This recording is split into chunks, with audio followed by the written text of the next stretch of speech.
Bienvenidas y bienvenidos todos a esta tercera y última sesión del seminario Los mitos y sus reescrituras que está impartiendo el doctor José Miguel Sardiñas. Tuvimos una primera sesión en la que vimos algunos elementos, digamos, básicos de qué es un mito, una leyenda, la mitología, y sobre todo el esbozo de un método para acercarnos a la literatura contemporánea que refiere de alguna manera o de diversas maneras la mitología clásica. Le agradecemos muchísimo al doctor estas luces metodológicas para acercarnos a los textos.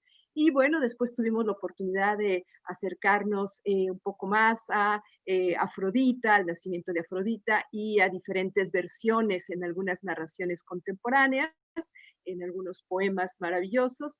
Luego vimos a Ifigenia y dos reescrituras del siglo XX, digamos, sobre Ifigenia.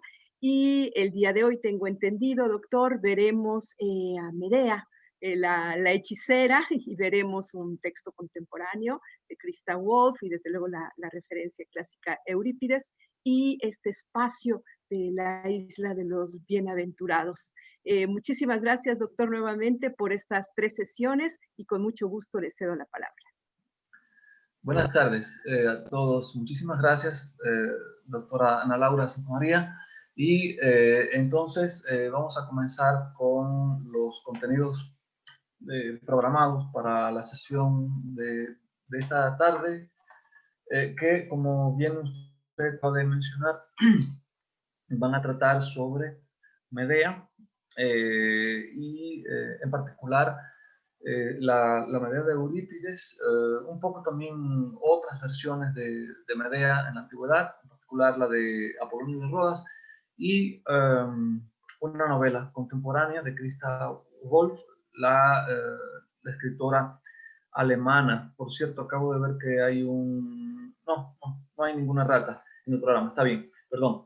Y luego vamos a estar hablando de un espacio, no de un personaje, sino básicamente de un espacio que tiene que ver con la concepción griega de la muerte, y es el espacio reservado a los bienaventurados, a los afortunados, a aquellos justos que no habían cometido faltas graves. Vamos a ver qué hace Jorge Luis Borges en el cuento El Inmortal, con esa concepción del mundo, del más allá, en la concepción griega de la muerte, ¿no?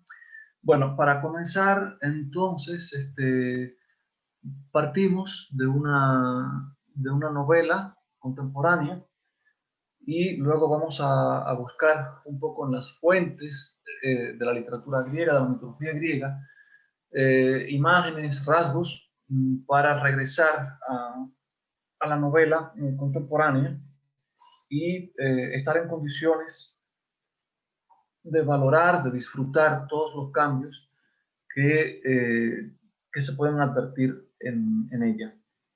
Me refiero a la novela Medea de Christa Wolf,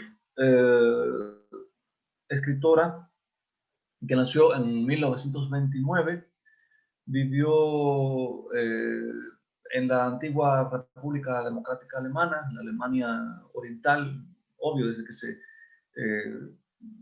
constituyó como país, Alemania Oriental, y murió en el 2011 en un país en el que probablemente había nacido también, en la República Federal Alemana.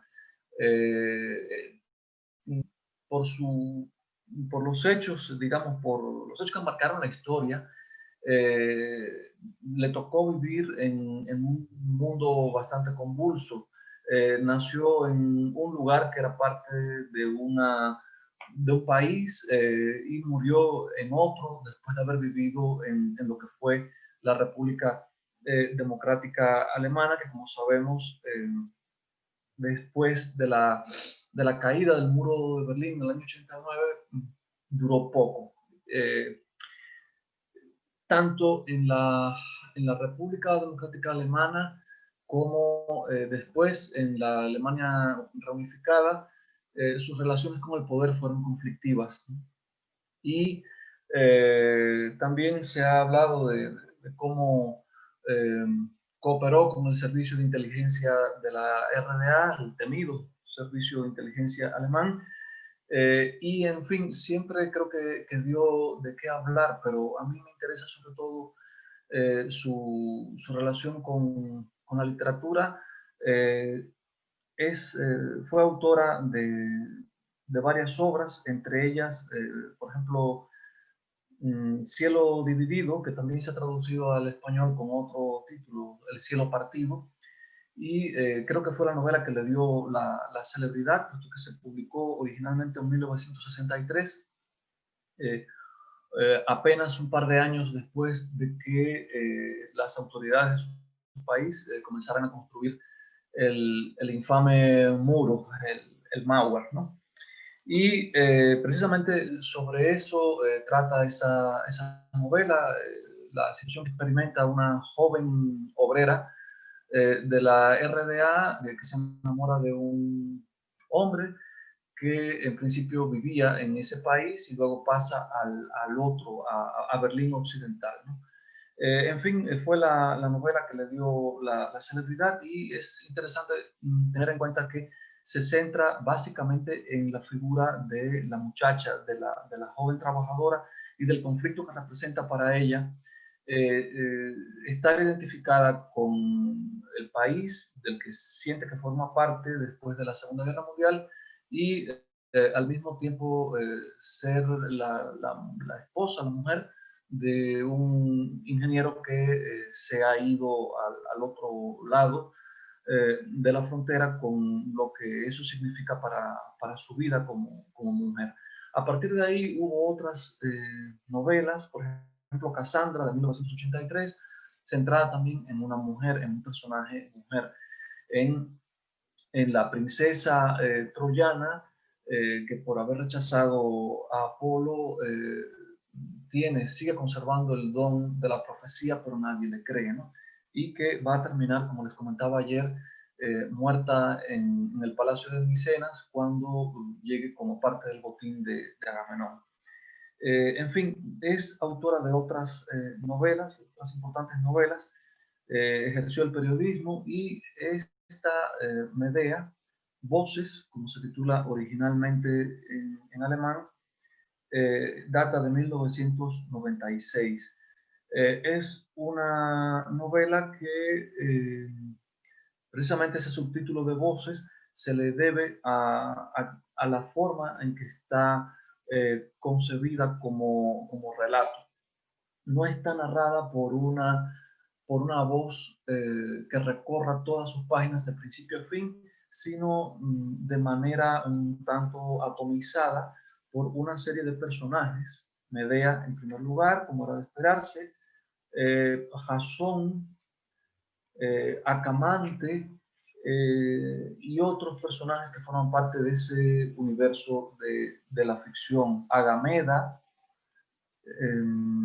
y cada uno habla desde su conciencia, desde su concepción del mundo, desde su situación en ese complicado espacio en que se desarrolla la obra, que es la ciudad de Corinto, la corte del rey Creonte, y todas las tramas, las intrigas que se están tejiendo, que al final van a dar al traste con la vida y la salud de Medea, ¿no?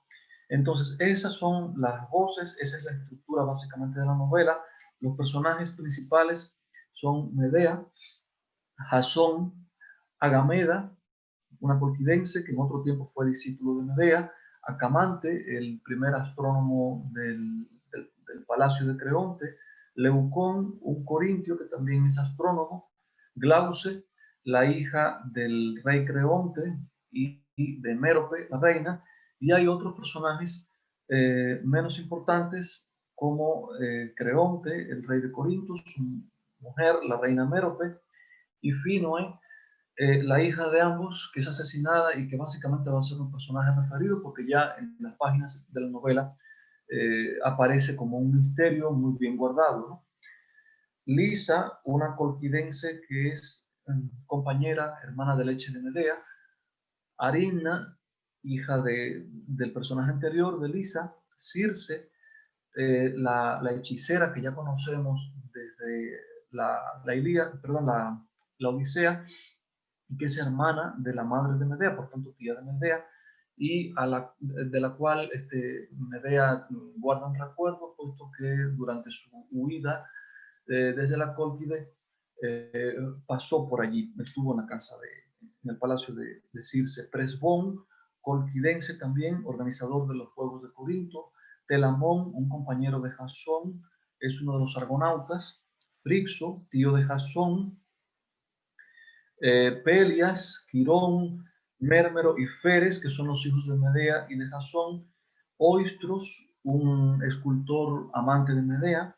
Aretusa, amiga de Medea, y el anciano, un cretense amante y amigo de Aretusa. Como ven, hay numerosos personajes en esta novela, y si uno lo compara con la tragedia de Eurípides, bueno, pues notará que muchos de ellos no forman parte de la tragedia, ¿no?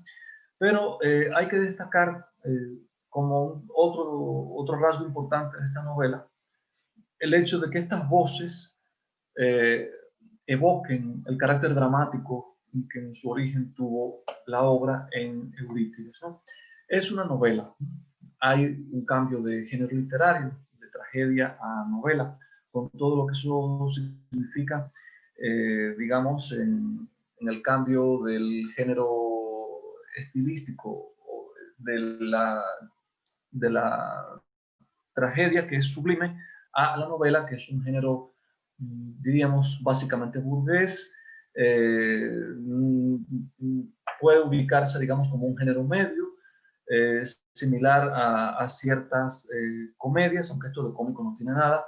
Estoy hablando básicamente de los géneros estilísticos, ¿no? Hay un cambio de un género literario a otro, pero se conserva, a mi juicio, como rasgo, como elemento de unión, el carácter eh, coral o vinculado a la oralidad que tiene el teatro, que tiene la tragedia. Y esto también nos permite ver cómo se va tejiendo la intriga, cómo se va la intriga alrededor de Ifínoe, de la niña asesinada, y cómo también la información la van dando varios personajes, cada uno desde su punto de vista. Es una técnica novelística básicamente del siglo XX, y que no tiene realmente nada que ver con la tragedia ática. Pero bueno, vamos a regresar a esta novela dentro de un rato. Ahora simplemente he querido presentarla como el punto de partida para ir a las fuentes, ¿no? Desde su título ya está claramente dicho que va a tratar sobre un personaje que no es alemán, sobre una heroína griega, y por ahí podemos empezar el recorrido, y podemos ir a cualquier diccionario de mitos escritos, publicados por un autor contemporáneo, y la cantidad de información sobre Medea puede ser realmente abrumadora, ¿no? Porque es una de estas heroínas muy famosas y de muy mala fama además, ¿no? Eso es importante, muy importante. En Carlos García Gual, por ejemplo, leemos la historia mítica de Medea está unida a la de Jasón y los argonautas. Y esto la vincula, desde luego, a una de las grandes empresas colectivas de los griegos, ¿no? A la gran empresa anterior a la guerra de Troya, que es el viaje de los argonautas a la Cólquide. Es la princesa de la Cólquide, maga poderosa y doncella enamorada, que por amor ayudó a Jasón a superar las pruebas terribles y a obtener el famoso vellocino de oro. Pues todo esto es parte de esa saga que tiene que ver con los argonautas, ¿no? Y escapó con él y sus compañeros en la Argo, la nave Argo, hasta Grecia. Luego compartió el destino de Jasón que no obtuvo el trono de Iolcos, sino que tras la muerte de Pelias se exilió y fue a parar a Corinto. Allí a él se le ofreció una nueva boda con Creusa. Se llama Creusa este personaje que pretende, es decir, al que Jasón pretende, la hija del rey de Corinto. Entonces Medea, viéndose traicionada por el héroe al que había confiado su destino, tomó una terrible venganza. Envió a la princesa Corintia un regalo de bodas emponzoñado que causó la muerte de ella y del rey su padre, y por otro lado mató a los 2 hijos que tenía de Jasón. Luego escapó a Atenas, donde el rey Egeo le había prometido asilo. Es fácil dividir en 2 partes la historia personal de Medea. La primera trata de la aventura de una joven princesa que se enamora del extranjero y es seducida por sus promesas matrimoniales a cambio de una ayuda en el peligro, traiciona a su padre, deja su patria y escapa con su amado. Esto sería básicamente el contenido de las Argonáuticas. La segunda cuenta su reacción ante el abandono de este y su subsiguiente venganza. Y este sería el contenido de la tragedia de Eurípides. Y luego voy a retomar este artículo porque se refiere de nuevo a Medea, pero como protagonista de la novela de Christa Wolf. Ahora vamos, entonces, esto es una síntesis, un resumen, a mi juicio, bueno, recoge los puntos fundamentales del mito, de la leyenda vinculada a Medea, pero se pueden hacer otras búsquedas a ver qué otras imágenes de Medea se tienen en la antigüedad, es decir, cuáles son las imágenes de este personaje que podemos encontrar, a ver si hay varias, si es tan única o qué más podemos encontrar. Vamos a ver algunas Medeas, digamos, en fuentes griegas antiguas, ¿no? Y algunas imágenes plásticas, tanto antiguas como contemporáneas, sobre este personaje. En orden temporal, Hesíodo, en la Teogonía, nos da una de las imágenes más antiguas que tenemos de Medea. Así, en el verso 956 y siguientes, dice lo que sigue. Con el incansable Helios, el sol, la ilustre Oceani de Perseis tuvo a Circe y al rey Eetes. Eetes, hijo de Helios, que ilumina a los mortales, se casó con una hija del océano, río perfecto, por decisión de los dioses, con Idía de hermosas mejillas. Entonces tenemos aquí, Eetes se casa con Idía, que es una hija del océano, y de esta unión, dice, surge Medea. Esta, Idía, parió a Medea de bellos tobillos, sometida a su abrazo por mediación de la dorada Afrodita. Aquí simplemente tenemos el origen de Medea, ¿no? De quién es hija. Y es importante tener en cuenta que es una descendiente de Helios, ¿no? Porque, como sucederá con otras, con Circe, su tía, con Ariadna, con estas otras mujeres que están marcadas por el fuego, de alguna manera, por la pasión, van a tomar decisiones que de alguna forma las van a comprometer su vida, su destino. En la Teogonía, además, podemos leer que a la hija de Eetes, rey vástago de Zeus, el Esónida, es decir, el hijo de Esón, Jasón, por decisión de los dioses sempiternos, se la llevó del palacio de Eetes al término de las amargas pruebas que en gran número le impuso un rey poderoso y soberbio, el violento, insensato y osado Pelias. Esto es más la historia de Jasón, ¿no? Pero aquí es donde la historia de estos 2 personajes coinciden. En la Cólquida, cuando Jasón va a buscar conquistar el vellocino de oro y recibe la ayuda de Medea. Continúa Hesíodo. Cuando las llevó a cabo, volvió a Iolcos el Esónida, es decir, su punto de partida, Iolcos, tras muchos sufrimientos, conduciendo en su rápida nave a la joven de ojos vivos y la hizo su floreciente esposa. Entonces esta, poseída por Jasón, pastor de pueblos, dio a luz un hijo, Medeo, al que educó en las montañas Quirón, hijo de Filira, y se cumplió por completo la voluntad de Zeus. Eso entonces en relación con las bodas y uno de los hijos. Ya hemos visto que aquí Medeo se llama uno de sus hijos, y dice Píndaro en el libro cuarto de las Píticas, princesa de los Colcos, hija de Etes, pronuncia un oráculo o vaticinio sobre la fundación de una ciudad en Libia, Cirene. Y esto ocurre durante el regreso de los argonautas. Es otra referencia, digamos, bastante antigua. Aquí la vemos entonces pronunciando un oráculo o vaticinio. Es decir, que aquí ya tiene ese rasgo que también se le atribuye en la tradición de ser una maga. Y con esto, bueno, antes de pasar a Eurípides, quisiera añadir, aunque no está ahí copiado, lo que nos cuenta Apolodoro, el mitógrafo, sobre Medea. Es decir, el resumen que nos hace otra obra mitográfica antigua. Dice, refiriéndose a Misia, allí dejaron a... no, perdón.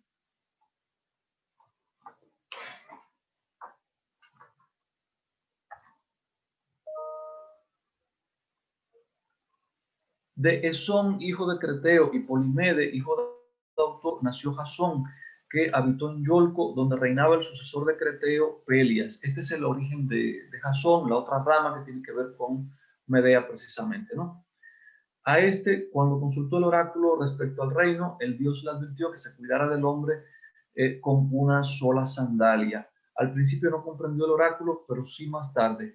En fin, Pelias se da cuenta cuando Jasón cruza un río de que sale con una sola sandalia, y ahí se da cuenta de que ese va a ser su ruina, ¿no? Y al preguntarle, le pregunta qué haría él, Jasón, si le dijeran que un individuo va a ser la causa de su desgracia, y Jasón le dice, le encargaría traer el vellocino de oro. Y eso mismo es lo que hace el rey Pelias. Lo manda a la Cólquide para que busque el vellocino de oro que está colgado de una encina y guardado por un dragón insomne. Enviado a buscarlo, Jasón requirió la ayuda de Argus, hijo de Frixo, etc. Ahí va a contar un poco el viaje de los argonautas, y posteriormente será cuando se encuentre con Medea. Voy a saltarme todo esto porque si no tendré que detenerme en el viaje de los argonautas, si no es el propósito, evidentemente.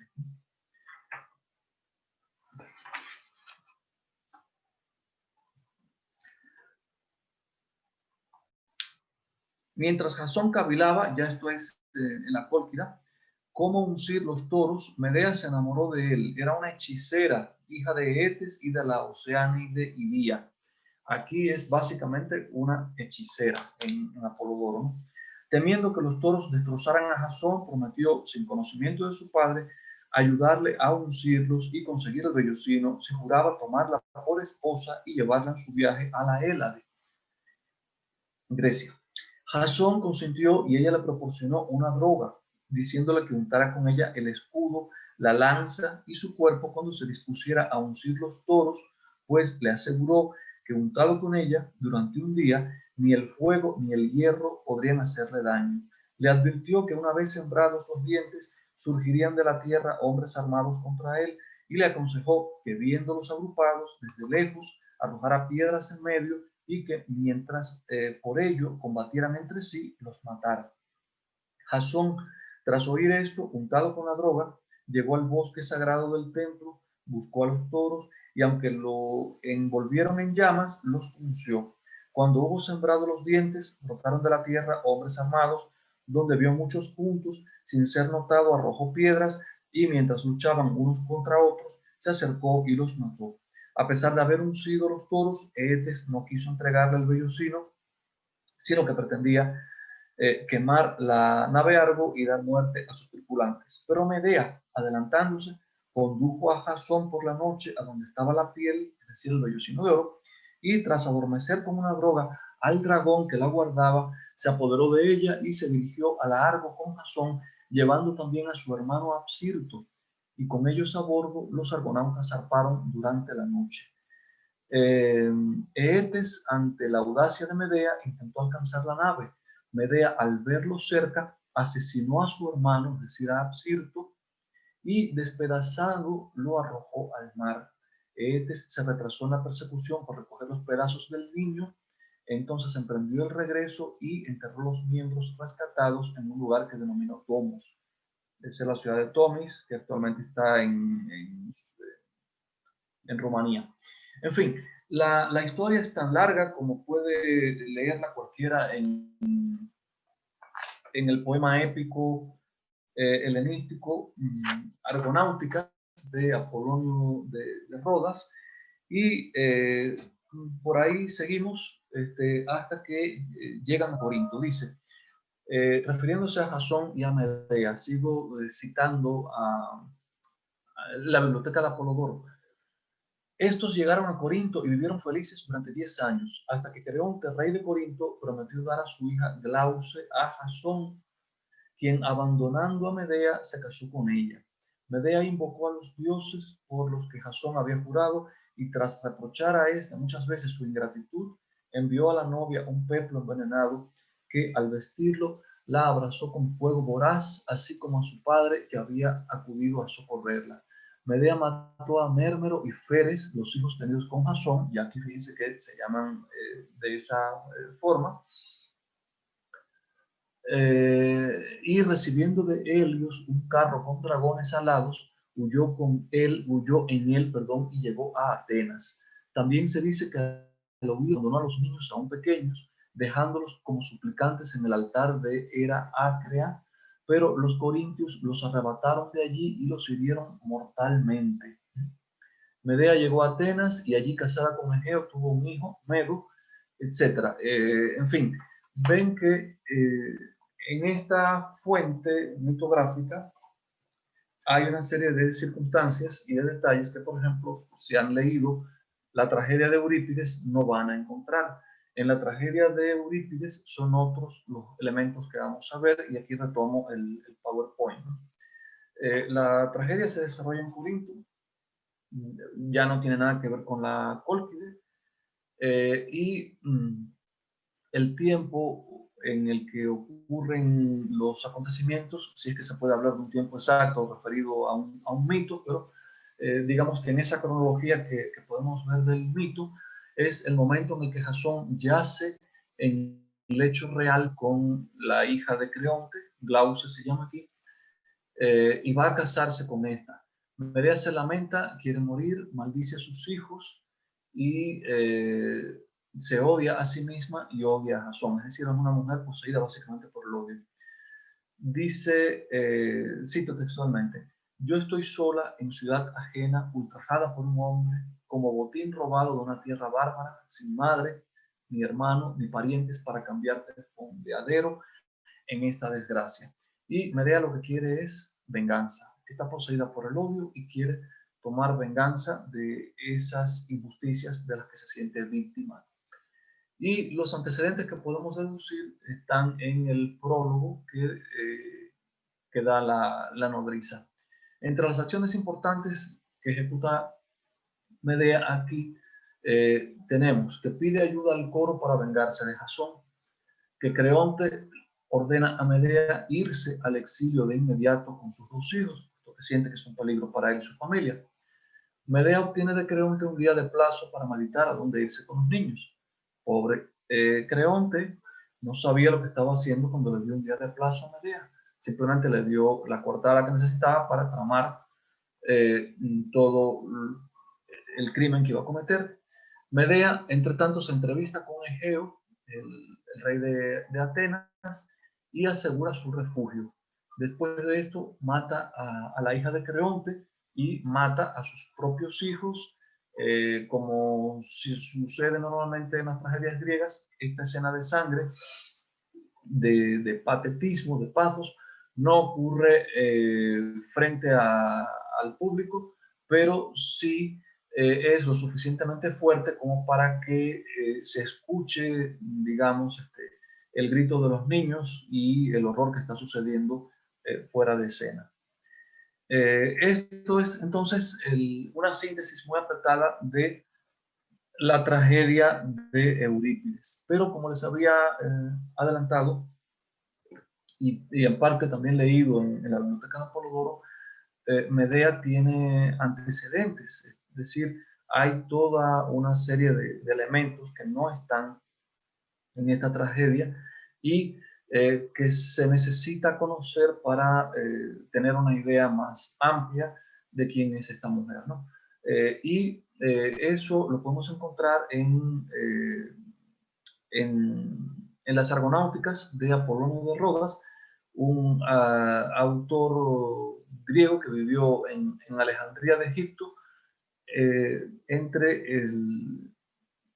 digamos, vivió en el siglo III, básicamente, ¿no? Fue uno de los directores de la Biblioteca de Alejandría,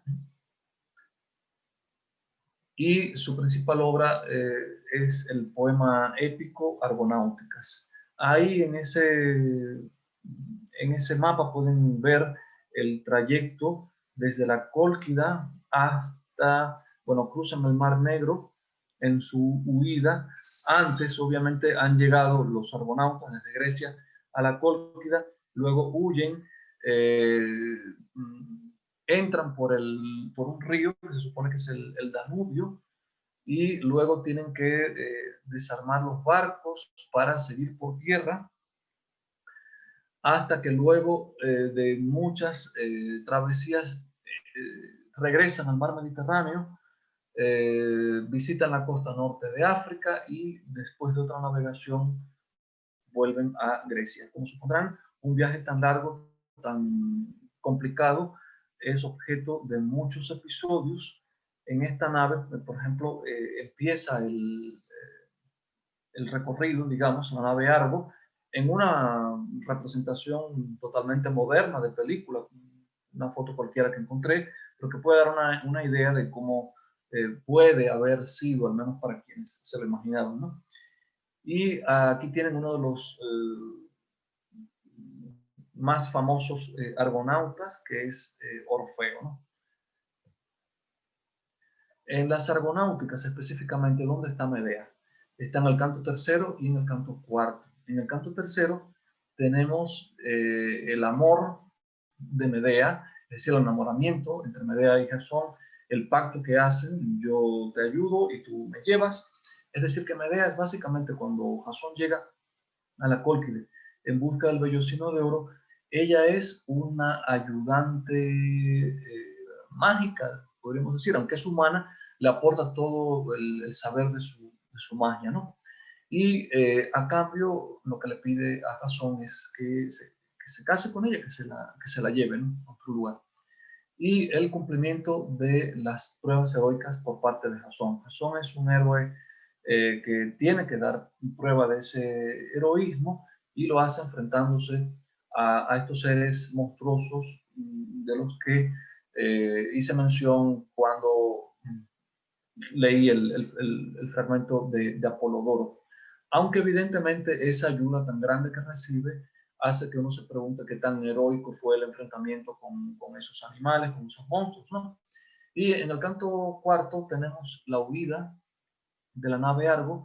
Ahí va Medea, ahí es donde ocurre la muerte. Ella mata a su hermano Absirto, lo arroja en pedazos al mar, las purificaciones que tienen que buscar luego para no atraerse la ira divina, y muchos otros acontecimientos, ¿no?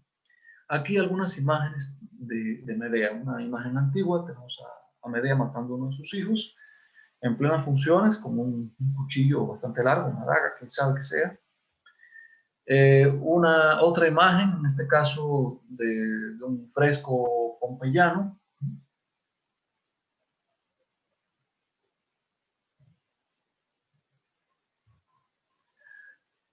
Medea huyendo en el carro tirado por dragones que vomitan fuego.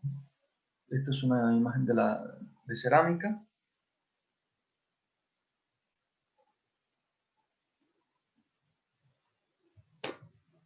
Y algunas representaciones de cómo se han imaginado pintores más recientes a Medea. Aquí la vemos mirando, contemplando a sus dos hijos. Quién sabe qué pensaba en ese momento. A juzgar por lo que tiene en la mano. Aquí Medea furiosa de Eugène Delacroix. Y ahí sí, sin la menor duda, va a cometer el infanticidio. Y esta es otra imagen donde aparece ella en una pose mucho más tranquila con sus dos hijos en sus brazos. Entonces, estas son algunas imágenes, algunos rasgos, algunas caracterizaciones de Medea que podemos extraer de, sobre todo, algunos autores griegos que he mencionado, y lo otro fue básicamente con un valor ilustrativo un poquito más amplio, pero las imágenes que, digamos, más perduran de ella, a juzgar por esas representaciones, tienen que ver, en primer lugar, con su actitud frente a sus hijos, a sus dos hijos, ¿no? Entonces, podemos regresar a la novela de Christa Wolf y voy a leer algunos fragmentos, unas cuantas citas, puesto que ya les había comentado previamente que la información no está condensada, tampoco se va dando de manera lineal, sino que hay que irla entresacando de las distintas voces que van interviniendo en esta obra. En primer lugar, por ejemplo, del fragmento de la primera intervención de Medea, que según la traducción que les puse en la nube, dice que es Corintia y es un disparate de traducción, lo que dice es que está en Corinto. Ella no puede ser corintia, eso sería absurdo en esta obra, precisamente por todo lo que ella opina de Corinto y los corintios, ¿no? Tenemos que Medea físicamente dice, está hablando de Telamón. Como Telamón entonces a voz en cuello exaltó mis cualidades físicas, es Medea hablando de sí misma. La piel morena, dijo, el cabello crespo que tienen todas las colquidenses y que sedujo enseguida a Jasón y a él, por cierto, también. Es decir, a Telamón, que también la pretendía. Es decir, que es una mujer morena de cabello crespo desde el punto de vista físico. Esto es importante teniendo en cuenta el medio en el que se va a insertar, ¿no? Mis ojos como brasas, dijo, ya los conoces, madre. Siempre cuando lo veo recuerdo, en fin, otras cosas, pero tiene ojos como brasas, ¿no? Ojos muy expresivos. Dice más adelante, ay madre, no soy ya una mujer joven, pero sigo siendo salvaje, eso dicen los corintios. Para ellos es salvaje la que no da su brazo a torcer. De modo que los corintios piensan que ella es salvaje y ella evidentemente no lo piensa, ella simplemente siente que es una mujer rebelde que no se deja dominar, y eso tiene bastante que ver con lo que sabemos por Medea de la tradición antigua, ¿no? Que nos haya mencionado explícitamente. Se refiere a su inserción en Corinto. Yo no había dedicado ni un pensamiento a esa desgraciada reina de un país que ha seguido siendo extranjero y siempre lo será para mí. Este es otro elemento que está implícito en todas las historias de Medea, pero que aquí en esta novela va a ser muy importante, el conflicto entre ella y los corintios a partir de su origen y de su extranjería. Casi la he perdido aquí, dice refiriéndose a la visión. A veces pienso que el enfermizo temor de los corintios a lo que llaman mis poderes mágicos me ha privado de esa facultad. Es decir, que para los corintios ella es una especie de maga, es una maga. Dice, quiero decir que de pronto se hizo un gran silencio, que apareció ante mis ojos el centelleo que precede a la otra visión, que estaba sola en la gigantesca sala con aquella mujer. Entonces la vi con su aura casi totalmente ensombrecida por un sufrimiento implacable, etc.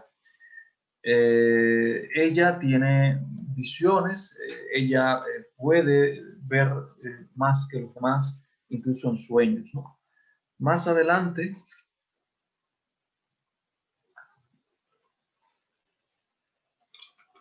en el fragmento donde se presenta a Jasón, y bueno, en estos primeros fragmentos, como es obvio, hay muchos elementos de presentación porque es la exposición de la novela y aunque no se lleve a cabo por parte de un único narrador, es razonable que hay toda una serie de requisitos, de necesidades de información que tienen que aparecer en el inicio de la novela, ¿no?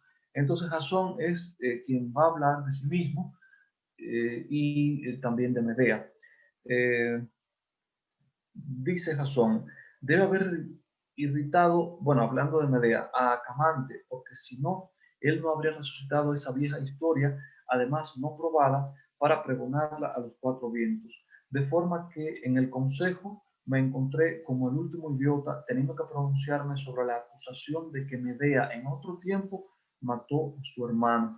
Es decir, aquí Medea es víctima de esa acusación que de creer a Apolonio de Rodas era más que cierta, más que justa. Ella mató a su hermano Absirto. Y es lo que dice Jasón, que tiene que defenderla de eso. Más adelante, en el mismo capítulo, sobre este tema, dice Jasón, decían que Absirto había sido asesinado, pobre muchacho, despedazado, decían los rumores. Aquello me conmovió. Marcharme, solo pensé en marcharme. Hicimos preparativos para la partida. Entonces Medea me hizo saber que quería verme. Aquella misma noche, se está refiriendo a la noche en que tuvieron que huir de la Cólquida, cerca de Largo, fue allí y me explicó que me ayudaría a conseguir el vellocino, sin darme razones. Luego me indicó cada uno de los pasos que debía dar, como renunciando aparentemente al vellocino y preparando aparentemente mi partida, debía engañar al rey, cómo debía ir al palacio para las libaciones de despedida, cómo se ocuparía ella de que ni los guardianes del palacio ni los del bosquecillo de Ares me molestasen. ¿Por qué no debía temer a la serpiente de la que yo, entre tanto, había escuchado auténticas historias de terror y así sucesivamente? En fin, Medea lo que está es ofreciéndole el apoyo que ya hemos visto que fue fundamental para que él consiguiera el vellocino de oro. Y como sacerdotisa también la presenta. Ahora me comete otra vez esa imagen que durante todos estos años se ha mantenido bajo la superficie, la imagen más cruel e irresistible que tengo de ella. Medea como sacerdotisa ante el altar de una antiquísima diosa de su pueblo, envuelta en una piel de toro y tocada con un gorro frigio hecho de testículos de toro, insignia de la sacerdotisa con derecho a sacrificar. Y Medea lo hizo. Ante el altar blandió el cuchillo sobre el ternero engalanado y le seccionó la carótida, de forma que él cayó de rodillas desangrándose.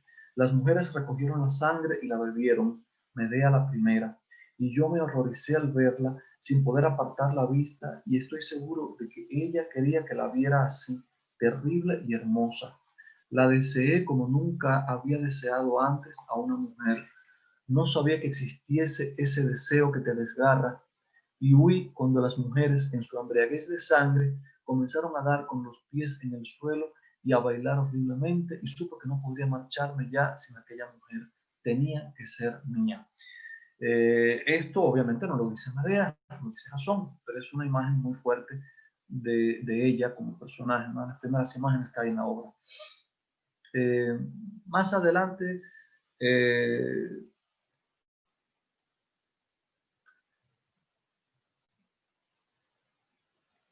podemos encontrar otros elementos de caracterización.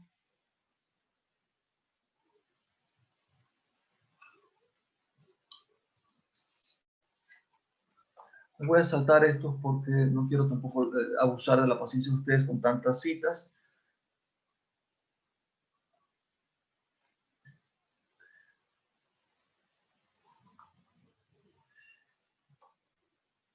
Y aquí tenemos el matrimonio de Medea y de Jasón. Era un hombre soberbio, y esto está puesto en boca de Medea. Es Medea quien va a hablar de Jasón. Ya hemos visto a Jasón hablando de Medea. Vamos a ver la imagen opuesta. Era un hombre soberbio. Su porte, su actitud, el juego de sus músculos durante las maniobras de la nave, no podía dejar de mirarlo. Y cuando algunos de los argonautas fueron heridos por los colquidenses, Jasón y yo los cuidamos. Él sabía cómo hacerlo. También él conocía los gestos, los remedios. Nunca estuve más cerca de él que en aquella noche, cuando trabajamos mano a mano, comprendiéndonos sin palabras. Por eso no tuve nada en contra de convertirme en su mujer, y no solo porque el rey de Corcira, en donde nos habíamos refugiado, me hubiera entregado, sino a la segunda flota colquidense, que tenía orden de no regresar sin mí a su país. Por eso celebramos aquella misma noche las ceremonias nupciales prescritas y consumamos la boda en la gruta de Macris, la antigua diosa cuya protección había pedido fervorosamente, depositando mis joyas al pie de su altar. Desde entonces no he vuelto a llevar joyas. Esa fue mi promesa a la diosa que me comprendió. Renuncié a mi rango. Era en sus manos una mujer ordinaria. Así me entregué a Jasón sin reservas, ligándolo a mí. Todavía recuerdo cómo agarré sus hombros cuando él estaba encima, cómo sentí cada uno de sus músculos, su tensión y su feliz relajación. En fin, y por ahí sigue contando esos detalles de su noche nupcial, que si quieren ustedes conocer, pues ahí están en la página 71, página 72. Y Medea tiene un secreto importante en esta novela. Dice, sin embargo, cuando Jasón, fuera de sí de preocupación y miedo, me hace la misma pregunta, y cuando también él trata de obligarme a enmudecer, no me deja fría. Y le digo lo que sé, que en esa caverna reposan los huesos de una muchacha, una niña casi de tu edad, hermano, está hablando con Absirto, y que son los huesos de la hija del rey, de la primera hija del rey Creonte y la reina Mérope, la reina muda que me habló cuando yo la visité en su oscuro aposento y solo tenía necesidad de un sí o un no para mi pregunta, que estaba ya sobre la pista de la verdad. La respuesta vino de unos labios apretados. Él dio la orden, dijo Mérope. Quiso desembarazarse de ella, de Ifinoe. Tenía miedo de que la pusiéramos en su puesto. Y la verdad es que queríamos hacerlo, queríamos salvar a Corinto.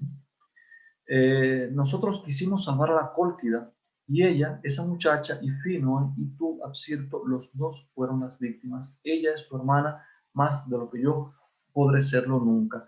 En fin, hay una profecía o algo así que hace que Mérope, la reina, y Creonte se tengan que deshacer de la pequeña Ifinoe y la sacrifican, y ella queda en algún lugar oculto del palacio. Un poco lo mismo que dice Medea le pasó a Psirto. Y durante unas cuantas páginas va a contar ella cómo tuvo lugar el sacrificio tanto de Ifinoe como el de Apsirto, y con esto, al contar esto, va a quedar claro que ya no mató a Apsirto, ¿no? Voy a tratar de encontrar la cita más breve en relación con esto. También en relación con Glauce, la hija de Creonte, va a definirse en esta obra Medea, ¿no? En cuanto a sus hijos, tenemos una descripción, por ejemplo, de los dos hijos que no aparece, obviamente, en muchas de las fuentes antiguas, ¿no? Dice Mérmero, y lo está diciendo la propia Medea, Mérmero, el mayor, rubio y de ojos azules, al que Jasón ha llamado siempre mi hijo con especial placer, y con el que cabalga durante horas por el país, y al que no se transmite el alejamiento que se ha producido entre nosotros. Y yo me guardo de enturbiar la gran admiración de ese niño por su padre, refreno con firmeza ese dolor. Feres, en cambio, mi pequeño, redondo y firme como una nuez morena, que huele a hierba, con el cabello crespo, de ojos oscuros, entregado al placer de comer como a cualquier otra actividad, cualquier juego, con ese rostro concentrado que tanto me gusta en él, de rasgos que cambian rápidamente de la luz a la sombra, con su capacidad para pasar en un instante de la seriedad a la alegría desbordante, llorar con desconsuelo y morirse de risa. Los dos me asaltaron para que los llevara conmigo a la fiesta y tuve que poner una excusa. No los quería junto a mí en esa fiesta de los corintios. Es evidente por el tipo de descripción que está dando de los dos, el amor que siente ella por esos dos niños, ¿no?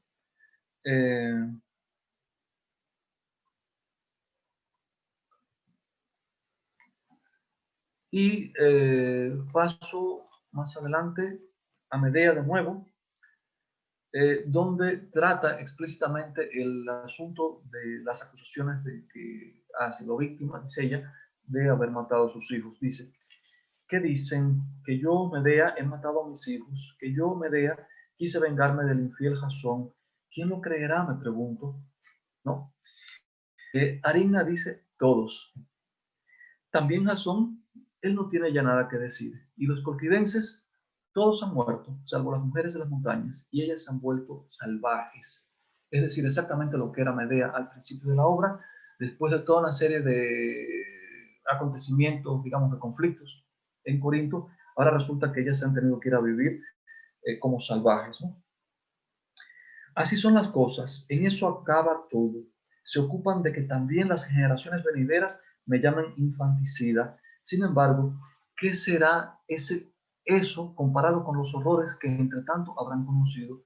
Porque no aprenderemos nunca. ¿Qué me queda? Maldecirlos, los maldigo a todos. Los maldigo especialmente a ustedes, a Camante, Creonte, Agameda, Presbón. Que su vida sea atroz y miserable su muerte, que sus aullidos se eleven al cielo sin conmoverlo. Yo, Medea, los maldigo. ¿A dónde ir? ¿Es imaginable un mundo, una época, en que encuentre mi lugar? No hay nadie a quien poder preguntárselo. Esa es la respuesta. Y este es el fin de la novela. Entonces, podemos retomar ahora sí toda una serie de elementos y darnos cuenta de todos los cambios que han ocurrido en esta novela. ¿Quién es Medea? Eh, Sigue siendo básicamente una hechicera, una maga, pero es una extranjera, es una migrante en un país, digamos, que se cree civilizado y que la detesta a ella, pero que sin embargo una ciudad, un poder, el de Creonte y Mérope, que se ha construido precisamente sobre el sacrificio de una niña, de una hija de ellos. En cambio, Medea no ha matado a sus hijos, los ama. En relación con Absirto, su hermano, tampoco lo ha matado ella. Lo mataron unas mujeres presas del furor de la digamos, de un culto religioso. Ella no ha tenido nada que ver con eso, al contrario, ella ama profundamente a su hermano. Es una mujer sensual, una mujer de la que Jasón se enamoró precisamente por su diferencia cultural y por su color de piel, por la ferocidad con la que la ve como sacerdotisa de un culto sangriento, que sin embargo el sacrificio que tiene es el de un animal y no el de un ser humano. Y entre otros elementos, tampoco ha matado a la hija de Creonte, y finalmente tampoco tiene para dónde ir, ¿no? Acaba maldiciéndolos porque Medea es Medea y no podemos engañarnos al respecto. Es una mujer con un temperamento muy fuerte. Desde el arte poética de Horacio podemos encontrar recomendaciones al respecto, ¿no? De que el decorum de un personaje siempre se respete, aun cuando se vaya a retomar en una obra diferente.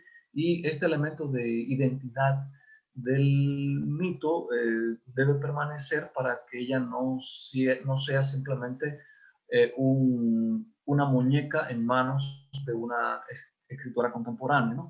Pero desde el punto de vista ya del conjunto de la novela, podemos entonces advertir cómo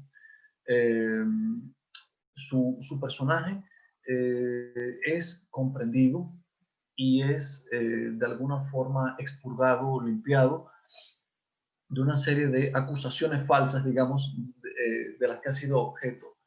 Esa sería la gran contraposición respecto a todas estas imágenes de la Medea griega que hemos visto, no solo en Eurípides, sino en otras fuentes mitográficas o en fuentes literarias que retoman el mito, ¿no? Y con esto también se puede entender la postura de la escritora de Christa Wolf frente a una mujer como Medea, sobre la que pesaban tantas acusaciones terribles, ¿no? Es una operación que ha llevado a cabo a lo largo de unas cuantas páginas, pero de manera, a mi juicio, muy convincente, porque, entre otras cosas, surgen del propio discurso de Medea y también de otros personajes que la van construyendo poco a poco a ella también, ¿no? Si uno tiene en cuenta que, por ejemplo, Eurípides, el gran artífice de la Medea por excelencia, de la tragedia Medea, fue objeto de acusaciones siempre, tanto de haber sido un misógino como un defensor de ciertas mujeres, ¿no? Uno puede preguntarse en qué medida la imagen que Eurípides dio fue básicamente la de una infanticida, la de una mujer llena de odio y de venganza, y contrastarla entonces con esta imagen que se atreve a configurar una escritora, una mujer que está replanteándose el mito y que está tratando de, digamos, replantearse incluso las relaciones entre civilización y barbarie, quiénes son los salvajes en esa obra. Si ustedes leen, si tienen la curiosidad de leer la novela completa, se darán cuenta de que si en principio Medea es una representante de ese salvajismo, ella es una mujer de la Cólquida, ha llegado a Corinto desde uno de los confines del mundo griego, y Corinto es la ciudad civilizada, la de las costumbres sofisticadas. Al final, Medea sigue siendo una mujer de la Cólquide, pero ha demostrado que los supuestamente civilizados son mucho más salvajes que ella. Han construido su poder encima de un sacrificio humano de la propia familia, y además se han deshecho en conflictos de tipo social, ¿no? Entonces, en relación con Medea, yo creo que es lo fundamental que yo puedo comentarles en este momento, y podemos pasar a preguntas, a comentarios, si así lo desean.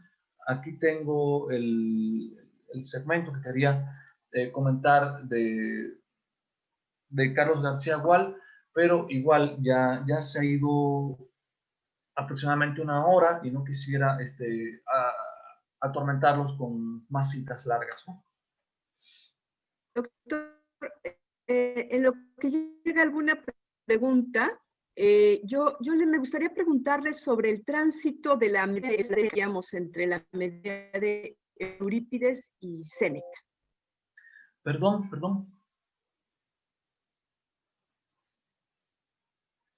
La comparación entre la Medea de Eurípides sí, y la Medea de Séneca. Le preguntaba, ahorita le daré la palabra, y la de Séneca, sí.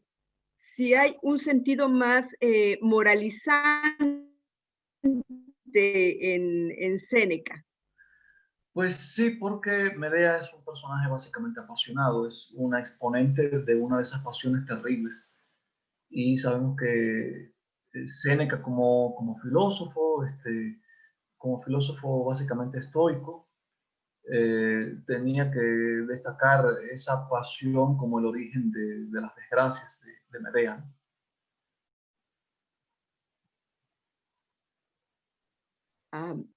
Lupita, tienes una pregunta, si gustas abrir tu micrófono, Lupita del Río.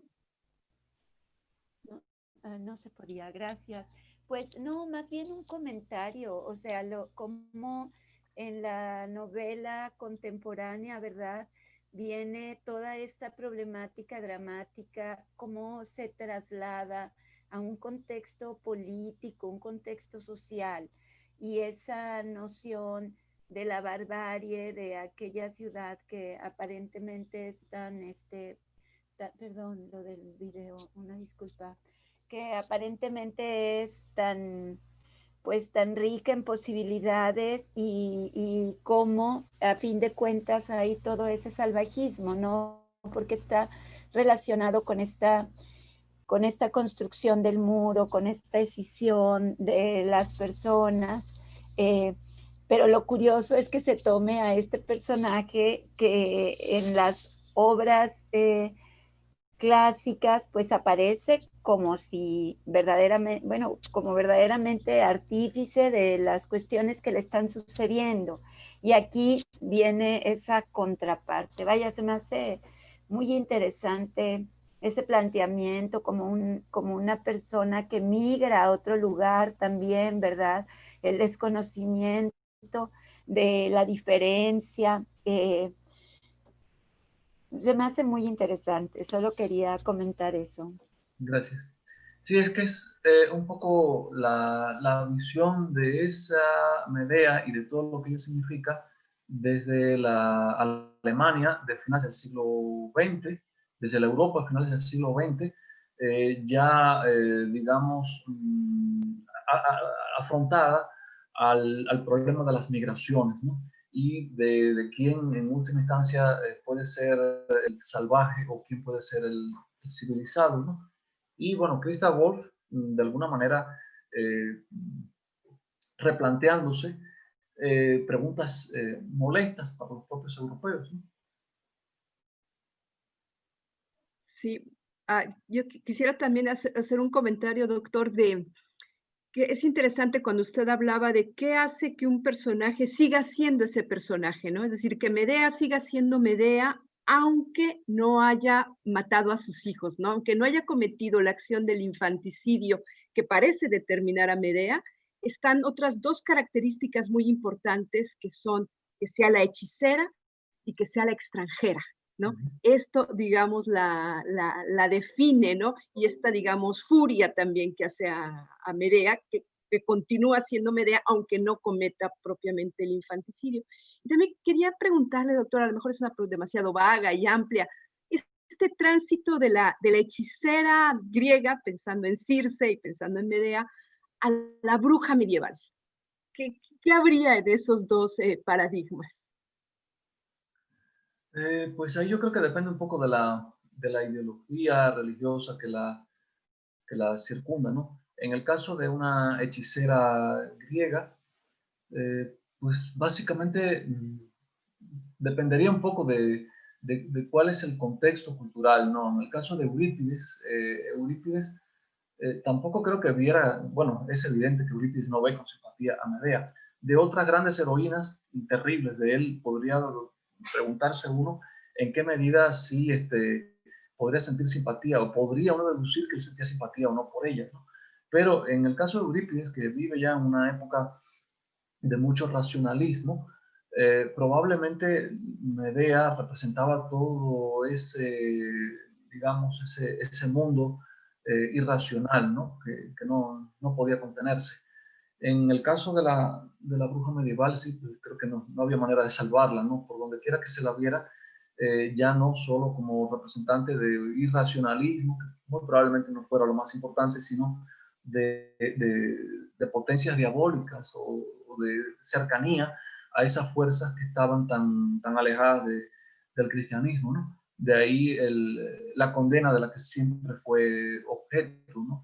Creo que, digamos que un exponente de ese pensamiento que se lo cuestiona todo, como Eurípides, podía representar a Medea con colores muy fuertes y muy desfavorables, pero al fin y al cabo con la suficiente objetividad artística para que uno pueda verla también como un personaje que en algunos momentos de la tragedia al menos uno comprende que es víctima del cambio de opinión y de sentimientos de Jasón y sobre todo de su oportunismo político, ¿no? Hasta el momento en el que ella decide tomar esas venganzas terribles, en particular la muerte de sus hijos, uno incluso puede entender las razones de Medea, ¿no? Pero no creo, francamente, que las brujas en la Edad Media se pudieran salvar fácilmente, ¿no?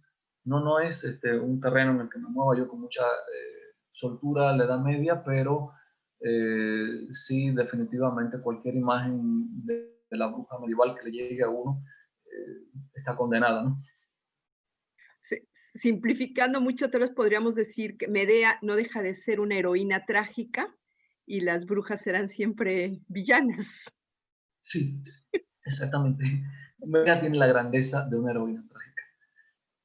Simpática o no, y a mí no me simpatiza lo más mínimo en la tragedia de Eurípides, tiene esa grandeza, ¿no? Y por el contrario, cuando uno lee la Medea de Christa Wolf, puede quedar totalmente identificado con ella. Si alguien tiene problemas con la Medea de Eurípides, le aconsejo que lea la de Christa Wolf y se va a reconciliar con Medea, y es como si la hubieran hecho pasar por una purificación enorme, mucho más grande que la que Circe le puede haber dado, ¿no? Gracias. No sé si hay alguna otra pregunta en relación con este tema. Pues parece que no, doctor. Si gusta, No. nos vamos con los bienaventurados. Bueno, un espacio mucho más tranquilo, más hermoso que el de las tragedias de Eurípides, donde sabemos que la sangre era muy frecuente, ¿no? Bueno, en este caso vamos a hablar, vamos a partir de un texto contemporáneo, el cuento de Borges, el Inmortal. El Inmortal es un cuento que pertenece al libro El Aleph de 1949, aunque se publicó poco antes como cuento independiente con el título de Los Inmortales. ¿Y de qué trata este cuento? Dice: en Londres, a principios del mes de junio de 1929, el anticuario Joseph Cartaphilus de Esmirna ofreció a la princesa de Lusange los 6 volúmenes en cuarto menor, 1715-1720, de la Ilíada de Pope, es decir, de la traducción que hace Pope de la Ilíada de Homero, ¿no? La princesa los adquirió. Al recibirlos, cambió unas palabras con él y va a caracterizar a este individuo que se ha presentado como Joseph Cartaphilus y que se dice que es de Esmirna, ¿no? Luego vamos a pasar al original. Es decir, este señor le ha entregado una edición de la Ilíada de Homero, donde se encuentra un manuscrito y dice el narrador de esta parte del cuento que está redactado en inglés y abunda en latinismos y que va a ofrecer una versión literal. Esto es la presentación, digamos, de un texto, supuestamente un manuscrito, que el narrador de la primera parte del cuento ha traducido. Y entonces el núcleo narrativo principal, la historia principal, no es la primera, que quedaría así como una historia de Marco, sino la segunda, que va a terminar poco antes del final del texto, porque el texto también consta de una postdata, supuestamente de 1950, sabemos que no, que eso es un juego de tiempo de los tantos que hacía Borges, porque la publicación del cuento es anterior, y entonces en esa postdata se va a referir a una serie de elementos de carácter crítico sobre el manuscrito, pero el contenido, digamos, de núcleo del cuento sería este texto, este manuscrito o supuesto manuscrito, que consta de varias partes, está dividido en 5 partes con números romanos y esta parte del cuento está narrada en primera persona. Dice que yo, primera persona, que yo recuerde, mis trabajos empezaron en un jardín de Tebas Hecatónfilos cuando Diocleciano era emperador. De modo que este personaje empieza diciendo que yo recuerde, y esto va a ser importante, porque su memoria va a tener que ser muy rica para retener todos los acontecimientos en los que va a intervenir.